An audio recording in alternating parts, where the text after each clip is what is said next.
Speciality ayurvedic Vaidyalaya ఇప్పుడు star hospital సమర్పించు health news మీకోసం. ప్లాస్టిక్ వస్తువుల వాడకంతో మన శరీరంలో కీలకమైన థైరాయిడ్ హార్మోన్ బాగా ప్రభావితం అవుతున్నట్లు అమెరికాలో జరిగిన ఓ పరిశోధనలో వెల్లడైంది. వాటర్ బాటిళ్లతో పాటు ఇతర ప్లాస్టిక్ వస్తువుల్లో ఉండే థాలేట్స్, బైస్పెనాల్స్ రసాయనాలు థైరాయిడ్ హార్మోన్ ఉత్పత్తిని తగ్గుముఖం పట్టిస్తున్నట్లు అధ్యయనంలో తేలింది. థైరాయిడ్ హార్మోన్ లోపం మూలంగా స్త్రీలలో నెలసరి గాడి తప్పడంతో పాటు గర్భధారణ కూడా కష్టమవుతుంది. కాబట్టి యుక్త వయసులో ఉన్న మహిళలు ప్లాస్టిక్ వస్తువుల వాడకాన్ని తగ్గించడం మేలని నిపుణులు సూచిస్తున్నారు. నోరు మంచిదైతే ఊరు మంచిదవుతుందని మన సామెతే నిజమే. అలాగే నోటి ఆరోగ్యం చక్కగా ఉంటే మన శరీర ఆరోగ్యం మొత్తం భేషుగ్గా ఉందని చెబుతారు డాక్టర్లు. ఎందుకంటే నోటి లోపల ఏ ఇన్ఫెక్షన్ ఉన్నా అది మెల్లమెల్లగా మన లోపలికి చేరిపోయి అనేక విపత్తుల్ని తెచ్చిపెడుతుంది.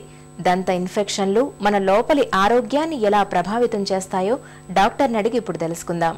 దంతాల్లో ఏమన్నా పుచ్చు వల్ల ఇన్ఫెక్షన్ అట్లా ఉంటే అది మా పేషెంట్ ఇగ్నోర్ చేస్తూ ఉంటారు. తర్వాత పేషెంట్కి పెయిన్ వచ్చినప్పుడు అంతవరకు పెయిన్ కిల్లర్స్ తీసుకుని వదిలేస్తూ ఉంటారు. మల్టిపుల్ ఇన్ఫెక్షన్స్ ఒక ఇన్ఫెక్షన్ నుంచి ఒక స్పేస్ నుంచి ఇంకో స్పేస్ అట్లా స్ప్రెడ్ అయ్యి వెళ్ళిపోతూ ఉంటాయి.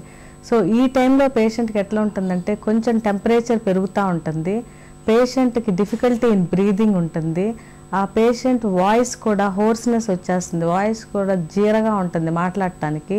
తర్వాత చాలా ఇబ్బంది పడుతూ ఉంటాడు పేషెంట్, ఆ పల్స్ రేట్ పెరిగిపోతూ ఉంటుంది. ఇవన్నీ ఉంటే పేషెంట్కి సిస్టమిక్ ఇన్ఫెక్షన్ కూడా స్లోగా స్టార్ట్ అవుతుందని మనం అనుకోవాలి. తర్వాత ఈ ఇన్ఫెక్షన్ అట్లాగే వదిలేస్తూ ఉంటే ఇంకా తర్వాత రెస్పిరేటరీ స్ట్రైడర్ కూడా వచ్చే అవకాశాలు ఉన్నాయి. తర్వాత ఇలా కంటిన్యూ అయ్యి పేషెంట్కి ఒకవేళ ఇన్ఫెక్షన్ బ్రెయిన్లోకి కూడా వెళ్తే కనుక నెక్ స్టిఫ్నెస్ వచ్చి పేషెంట్స్కి వామిటింగ్స్ కూడా అయిపోతూ ఉంటాయి. సో ఒక చిన్న టూత్ ఇన్ఫెక్షన్ నెగ్లెక్ట్ చేస్తే ఒక స్పేస్ నుంచి అట్లా ఇన్వాల్వ్ అయ్యి తర్వాత వైటల్ స్ట్రక్చర్స్ కూడా ప్రాబ్లం వస్తూ ఉంటాయి.